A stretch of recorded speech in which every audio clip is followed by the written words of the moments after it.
Paz de Cristo, hermanos, bienvenidos a este altar familiar. El tema del día de hoy es el origen de nuestro propósito. Les invito a que hagamos una oración para que Dios sea nuestro guía en este tema que vamos a hablar el día de hoy. Señor Jesús, muchas gracias por la vida, muchas gracias por tu amor, por tu misericordia. Bendice, Señor, a cada uno de mis hermanos que están viendo este video. Cuida de ellos, cuida sus hogares, Padre Celestial. Guíanos con tu Espíritu Santo, Señor Jesús, para que nosotros podamos entender esta lección el día de hoy y que lo podamos poner en práctica en nuestras vidas. Te amamos, Señor Jesús. Amén. La base bíblica de nuestro tema del día de hoy está en Jeremías 1:15 y dice de la siguiente manera: Antes que te formase en el vientre te conocí, y antes que naciese te santifiqué, y te di por profeta a las naciones. Bueno, hermanos, como ya les había comentado al inicio de este video, que el tema es el origen de nuestro propósito. Es un tema muy interesante porque creo que todos en algún tiempo de nuestras vidas nos hemos preguntado cuál es nuestro propósito en esta tierra. Vamos a iniciar con unas 4 preguntas y en su lugar me gustaría que se las contestara así usted mismo. Y una de ellas es: ¿existirá alguien que pueda conocernos mejor que nuestro Creador? ¿Quién conocerá nuestro propósito si no es quien nos diseñó? ¿Para qué estoy aquí en la tierra? ¿Estará bien lo que quiero hacer? ¿La decisión que voy a tomar será correcta? Bueno, para conocer estas respuestas tenemos que ir al origen. Hermanos, es muy sencillo conocer cuál es nuestro propósito. En muchas ocasiones la respuesta a estas preguntas anteriores la queremos resolver con nosotros mismos o con las personas que están alrededor. Pero aquí el punto clave es ir con el Creador. No vayas a la creación, pregúntale al Creador. Vamos a poner un ejemplo muy sencillo. Cuando alguien crea algo, ya sea una receta de cocina o una nueva forma de trabajar, cualquier cosa, un invento, esta persona que lo creó sabe perfectamente cómo funciona eso que hizo, porque es el dueño, es el creador, conoce sus virtudes y conoce sus debilidades. Así mismo con nuestro Creador, Él nos conoce perfectamente muy bien, como lo dijimos en la base bíblica en Jeremías 1:15. Así que cuando nosotros se nos descompone algo, ¿a quién acudimos? ¿O a qué acudimos? En este caso, cuando es algo aquí alrededor de nuestra casa, vamos a un manual con instrucciones de esta cosa, de este aparato.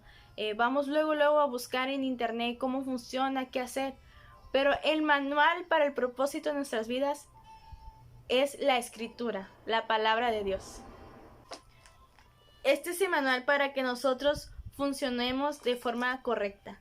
Entonces, cuando algo no está funcionando bien con nosotros, lo más correcto es recurrir a la palabra de Dios y acercarnos a su presencia. Cuando no se conoce nuestro propósito. Imagínense que en nuestra casa haya un aparato nuevo, ¿no? Y lo usamos y sin leer las instrucciones. Entonces, al momento de usarnos nos damos cuenta que lo estamos dañando con algo que nosotros no sabíamos. Así pasa cuando nosotros no leemos las escrituras de Dios y no sabemos cuál es el plan de Dios, cuál es el propósito de Dios para nuestras vidas. ¿Cuál es el propósito de Dios en mi vida, en la escuela, en el trabajo, en mi casa, con mis amigos, con mi pareja, en cualquier lugar que nosotros estemos? Es muy importante que tomemos un tiempo con Dios para preguntarle cuál es nuestro propósito. Tal vez el Espíritu Santo nos esté diciendo qué es lo que no debemos de hacer y cuál es la manera correcta de hacer las cosas para cumplir el propósito de Dios en cada una de las áreas que ya mencioné anteriormente. Vamos a hacer una dinámica muy rápida en la cual vamos a darnos cuenta acerca de lo que estamos hablando en este tema.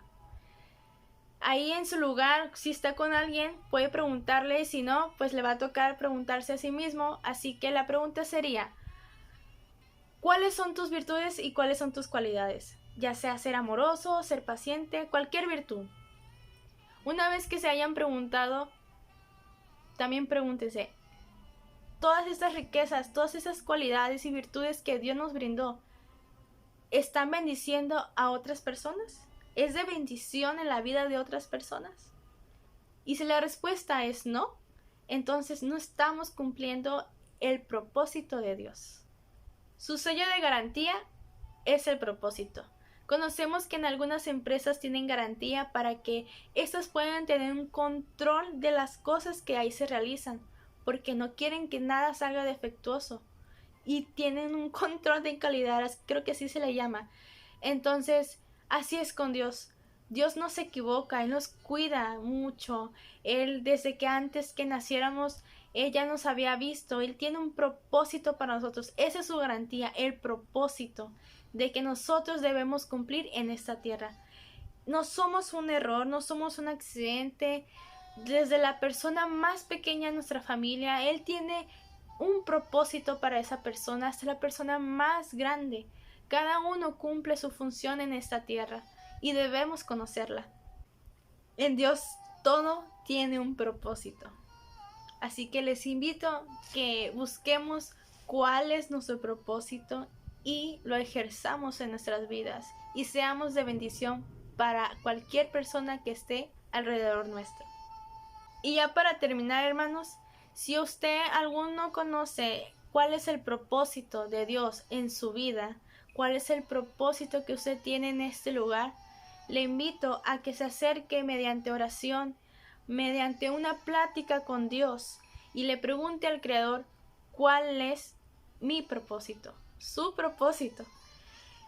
Y nosotros al conocer esto nos va a llenar de mucha alegría, de mucho gozo, de mucha paz, la paz que nos hace falta en este mundo lleno de tanta maldad. Bueno, hermanos, antes de despedirnos les voy a leer un texto que está en Números 6:24 al 26. Dice de la siguiente manera: que el Señor te bendiga y te proteja, que el Señor sonría sobre ti y sea compasivo contigo, que el Señor te muestre su favor y te dé su paz. Amén. Señor Jesús, muchas gracias, Padre, por tu amor. Muchas gracias por el tiempo que nos brindas en este día para escuchar este tema sobre el propósito que tú tienes con nosotros. Ayúdanos, Señor, a seguir en tu camino. Bendícenos, Señor Jesús. Cuida de mis hermanos que están en sus hogares, que están en su trabajo o los que están estudiando, Señor Jesús. Cuida a cada uno de ellos. Bendícenos para bendecir a otras personas. En tu nombre, Señor Jesús. Amén. Bueno, hermanos, me da mucho gusto que esté escuchando esta palabra, esta lección el día de hoy y espero que lo ponga en práctica en su vida. Me despido muy alegre, muy satisfecha y muy gozosa de poder compartir este tema que es de bendición para su vida y para mi vida también. Dios los bendiga y les mando un fuerte abrazo.